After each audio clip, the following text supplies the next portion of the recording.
Selamat datang di Royal Cinema. Biarpun sepi penonton, biarpun sendiri mengedit video yang harus membutuhkan 4-5 hari, tetapi karena sering menghabiskan waktu di warungnya Mama Mei, ini gue Leko masih tetap semangat demi mencari sesuap nasi dari YouTube. Kali ini, saya akan membahas alur cerita film tahun 1998 dan saya masih kecil pada saat itu, yang bergenre action dan thriller. Film ini berjudul Knock Off, yang diperankan oleh abang dari teman saya, Jean-Claude Van Damme. Film ini mengisahkan tentang seorang perancang busana Hong Kong, yaitu Jean-Claude Van Damme sendiri, yang berperan sebagai Marcus Ray memproduksi barang-barang tiruan dari Puma, dan dijebak oleh kawannya sendiri, yaitu Tommy, yang adalah seorang anggota CIA. Dan karena pengaruh dari Tommy, sehingga membuat Ray ingin membantu polisi untuk mengejar dan menangkap beberapa teroris asal Rusia. Untuk yang lagi duduk santai ataupun rebahan, tetap kencangkan sabuk pengaman Anda, mengikat sandaran kursi, dan langsung saja ke ceritanya. Diawali dari pedalaman laut Hong Kong, yang dimana di dalam laut tersebut terdapat sebuah portal kontainer yang jatuh dari kapal tongkang, yang ternyata setelah diperiksa berisi bom waktu yang bisa diatur oleh pembuat kapan saja bisa meledak. Dan tiba-tiba terjadi ledakan yang mengakibatkan kapal anggota polisi di atas meledak. Ternyata, seorang polisi sempat melihat beberapa orang yang naik speedboat lari setelah ledakan terjadi. Polisi ini bernama Han, yang diperankan oleh Michael Wong. Han mengejar mereka, hingga terjadi tembak-menembak antara Han dan beberapa teroris tersebut. Ketika terjadi baku tembak, anak buah Han yang mengendarai speedboat tertembak dan jatuh. Dan Han dengan sekuat tenaga harus menjalankan dua tugas, yaitu menembak sambil mengendarai speedboat dengan kakinya. Dan untung saja kemahiran menembak Han sempat mengenai mesin dari teroris tersebut, sehingga membuat speedboat mereka tak bisa dikendalikan lagi, dan terjadi kecelakaan. Ternyata ada satu teroris yang meninggal karena kecelakaan speedboat mereka. Han penasaran, dia membalikan tubuh mayat tersebut, dan tiba-tiba terjadi ledakan lagi untuk kedua kalinya bagi Han. Hong Kong 1997, yang dimana pada saat itu, tepat tanggal 30 Juni, adalah hari di mana Hong Kong merdeka dan kembali ke pemerintahan Cina setelah 1,5 abad sebagai tanah jajahan Inggris. Dari situlah alur cerita film Knock Off dimulai. Scene diawali terlihat seorang mak comblang yang bernama Tommy sedang mengatur beberapa model miliknya yang akan membantu dia merilis produk baru mereka, yaitu sebuah jeans merek V6 Jeans, yang dimana Tommy ini adalah orang Amerika yang sukses di Hong Kong lewat produk jeansnya. Karena terlihat dia bingung dengan pekerjaannya itu, seorang rekannya memintanya untuk menelpon rekan kerja Tommy yang bernama Marcus Ray. Marcus Ray yang sedang mendengar lagu milik Jackie Chan di dalam mobilnya terlihat menikmati lagu tersebut. Dia pun tidak mengangkat telepon dari Tommy. Tibalah dia di tempat pengiriman barang ekspor dan impor. Karena banyak yang sudah kenal dengan dia di tempat itu, mereka pun saling bercanda. Dan dia pun segera bertemu dengan rekan kerjanya yang bernama Choi, yang kerja di bagian pengiriman tersebut. Dan diperkenalkan beberapa barang yang akan dikirim, termasuk barang-barang tiruan yang seperti sepatu Puma, yang dimana sepatu Puma itu hanya menggunakan 1M. Tetapi karena barang tiruan, di tulisannya tertulis 2M. Tiba-tiba, Marcus pun melihat boneka yang membuat Marcus heran. Dan dia dikagetkan oleh seorang gendut yang bernama Skinny, yang langsung melarangnya untuk menyentuh boneka tersebut.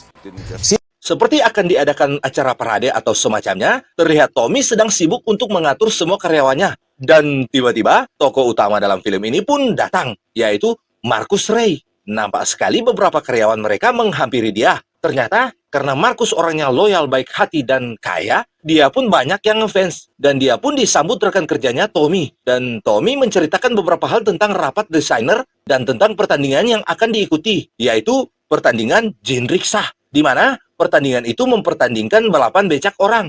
Dan di situ diperkenalkan kita dengan seorang tokoh preman yang sering memenangkan pertandingan tersebut dengan cara yang curang. Dan ternyata dia adalah teman Marcus sendiri yang bernama Eddie. Tibalah waktunya di pertandingan. Marcus yang berada di depan siap-siap menarik becak yang ditumpangi Tommy. Dan go go go!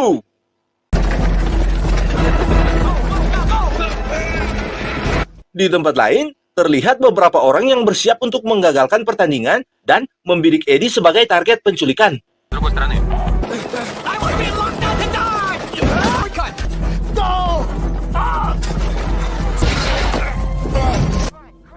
Tiba-tiba, sebuah mobil menjegal Eddie dan beberapa orang menangkapnya yang ternyata orang yang mereka tangkap adalah anak buah Eddie yang sebelumnya menukar posisi dengannya sewaktu Eddie melakukan kecurangan. Karena Markus peduli dengan Eddie, Markus pun mengejarnya, sehingga membuat becak milik Markus tersangkut di spionnya mobil tersebut. Dan ketika mobil tersebut mengalami kecelakaan, di dalam market kecil, terjadilah aksi baku hantam yang ternyata melibatkan seorang pengunjung wanita yang bernama Lee, yang sedang berbelanja di tempat tersebut.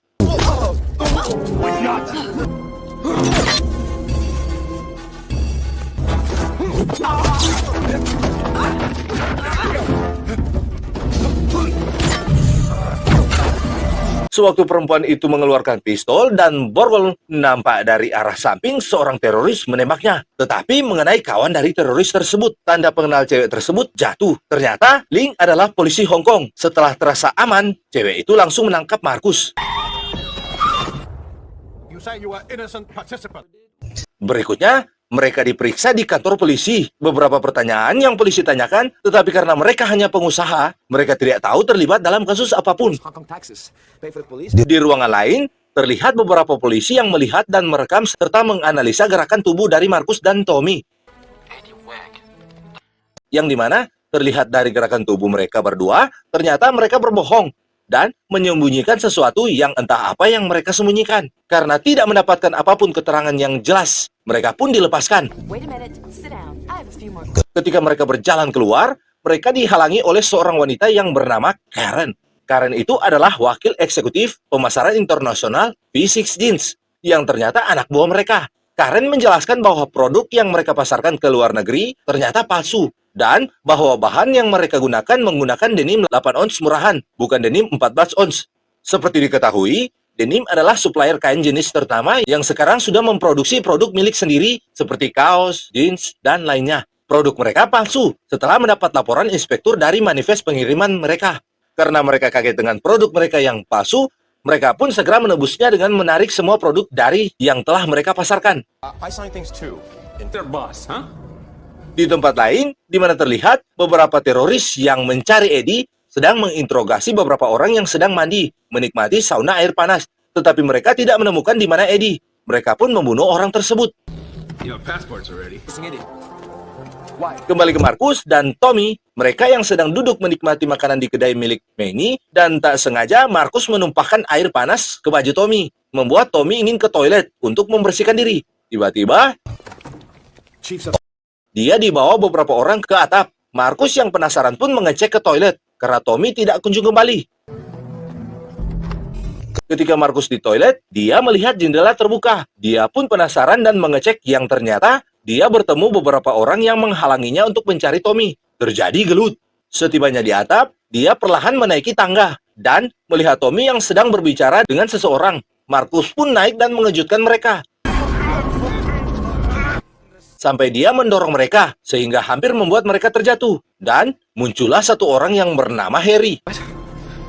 Dan mereka pun mengakui bahwa mereka adalah agen CIA yang menyelidiki Eddie. Tommy pun mengakui bahwa dia agen CIA juga. Markus terlihat bingung dengan semua yang terjadi. Dia pun pergi. Malam pun tiba. Beberapa polisi Hong Kong dan Karen tentunya menjemput Markus dan Tommy yang ternyata maksud mereka ingin menggerebek pabrik mereka sendiri. Malam itu yang dimana mereka ingin mengetahui siapa sebenarnya yang memasukkan barang-barang mereka sendiri. Setibanya di pabrik, mereka menunggu sebuah mobil yang dimana mobil itu menurut informan polisi membawa pizza. Dan tibalah mobil tersebut dan mereka bergerak. Tiba-tiba dari dalam gedung keluar sebuah mobil yang bergerak laju dan menyambar kedai yang di atasnya terdapat Markus yang lagi mengintai. Markus pun terseret di atas mobil. Terjadi kejar-kejaran dan aksi tembak-tembakan.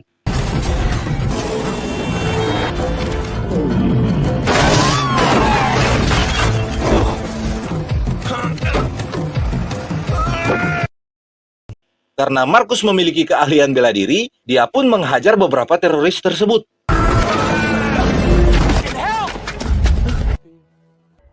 Karena sepatu milik Markus barang palsu, Markus melihat benda kecil yang tertanam di dalam sepatu. Mereka pun penasaran dan Markus meminta berkunjung ke tempat Harry. Setibanya di tempat Harry, Markus menunjukkan benda yang dia temukan di sepatunya. Yang ternyata, benda itu membuat Harry tertarik. Benda itu ternyata adalah bom waktu yang bernama Green Flame Project 1989, buatan Soviet. Yang dimana bom tersebut sudah terpasang di beberapa produk milik Markus dan Tommy yang siap diledakkan. Ternyata mereka sudah mengedarkannya ke seluruh dunia lewat jeans, sepatu, handphone, seluler yang sewaktu-waktu bisa mereka ledakan.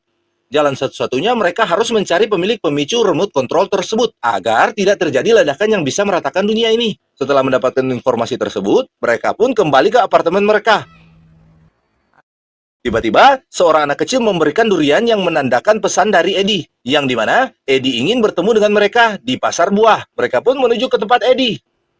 Setelah bertemu dengan Eddie, mereka bertanya tentang barang-barang jeans yang dipalsukan Eddie. Dan Eddie menjawab ada keterlibatan Skinny dengan orang Rusia dan memasukkan produk Markus yang dimana sebenarnya orang Rusia sengaja memasukkan bom kecil ke dalamnya. Eddie pun ingin menunjukkan sesuatu dari brankas miliknya. Tiba-tiba, setelah ledakan, anak buah Eddie yang mengetahui kejadian itu mengejar mereka. Terjadi lagi perkelahian.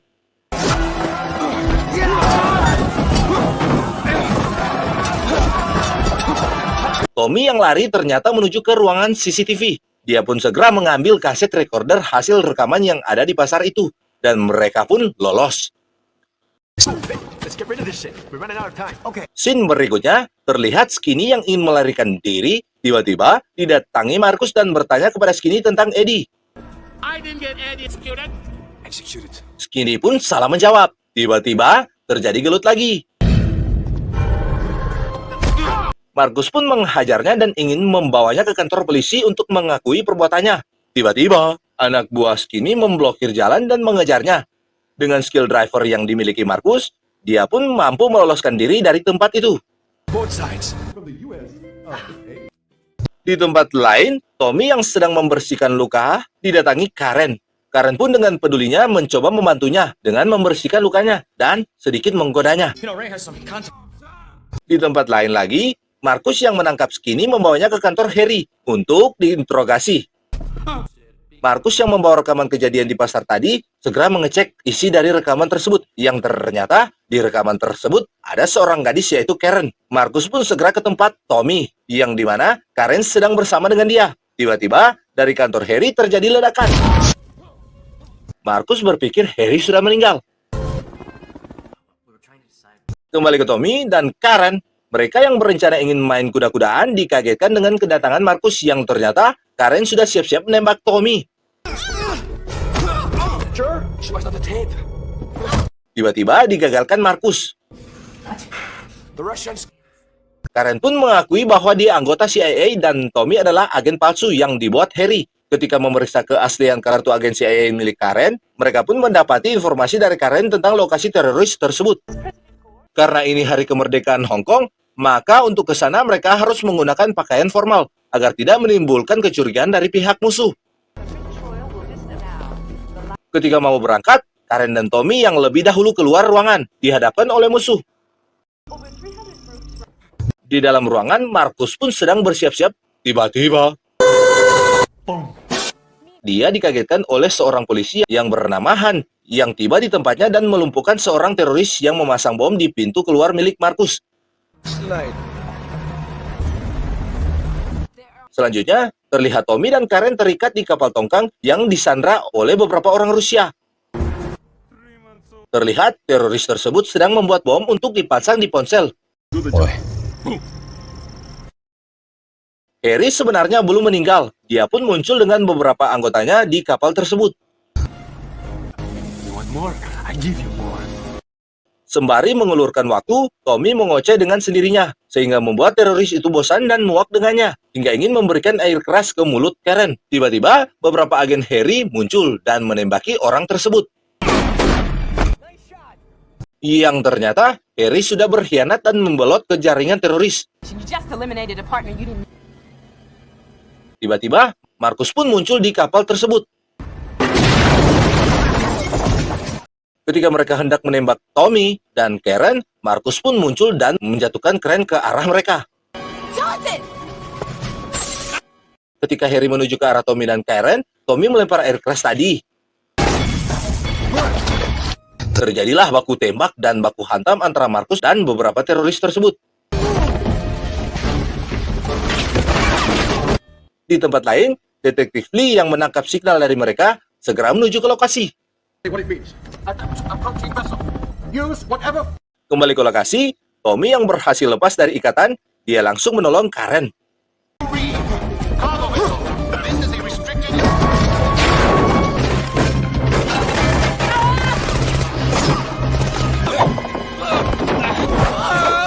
Harry yang hendak ingin melarikan diri dikejar oleh Karen.